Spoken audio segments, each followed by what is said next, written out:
Querido telespectador, é um prazer imenso retornar a este programa na ausência do nosso querido pastor Ney Ladeia, que se encontra em Lisboa pregando o Evangelho de Cristo Jesus. Durante estes dias, nós procuraremos falar sobre a fé cristã, os momentos da fé cristã. E nós queremos ler na carta aos Hebreus, isso no capítulo 11. Ora, a fé é o firme fundamento das coisas que se esperam e a prova daquelas coisas que se não veem, porque por ela os antigos alcançaram testemunho. Pela fé entendemos que os mundos, pela palavra de Deus, foram criados, de maneira que aquilo que se vê não foi feito do que é aparente. Como dissemos no começo, durante estes dias da semana estaremos falando sobre a fé cristã, os tipos de fé cristã. Nós falaremos sobre a fé constituída, a fé engajada, a fé escandalizada, a fé confirmada e a fé professada. Hoje, nós estaremos apenas lembrando essa fé como constituída.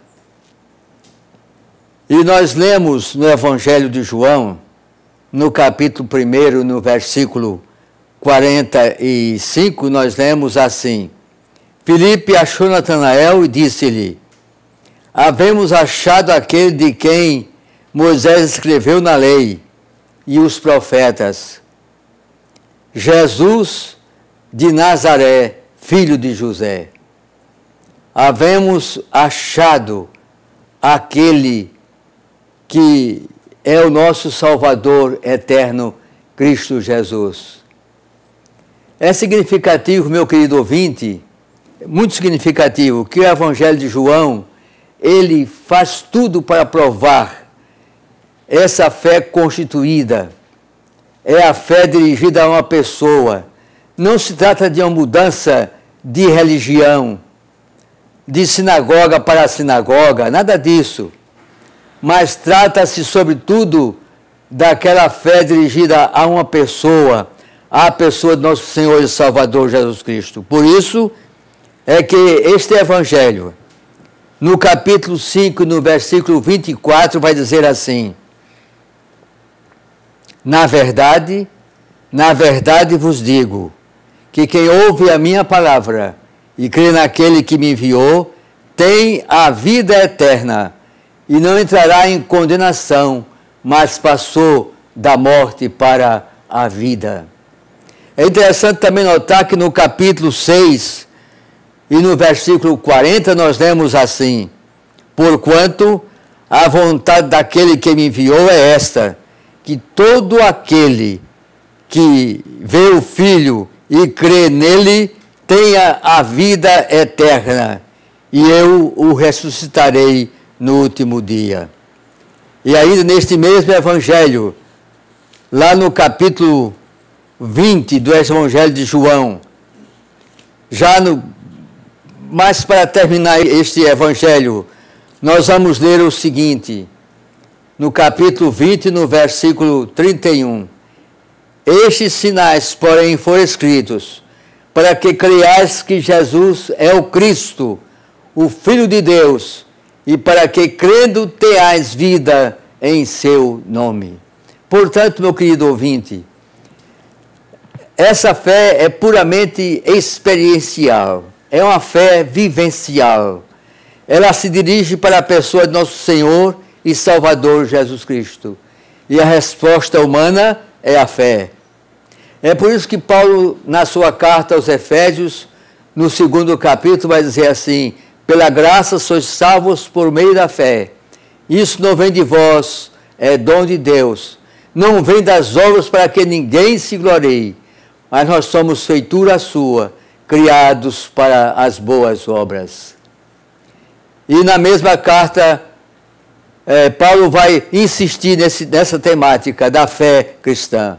E na carta aos Romanos diz ele assim: justificados pela fé, temos paz com Deus por nosso Senhor e Salvador Jesus Cristo.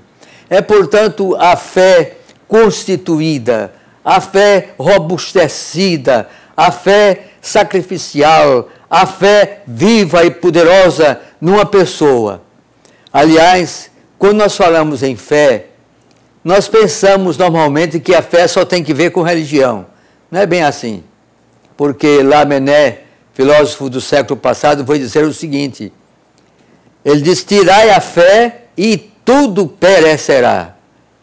Ela é a alma da sociedade, ela é a substância da própria vida humana. E o nosso querido Rui Barbosa, um homem gigante, gigantesco até, ele disse assim: embora acabe eu, não acaba a fé que existe em mim. Porque Cristo Jesus é essa fé invencível, essa fé grandiosa, sublime, arrebatadora, transformadora do Evangelho de Cristo Jesus. Por isso, meus amigos, nós fazemos um apelo a você, para que você neste momento pense e mude a sua direção.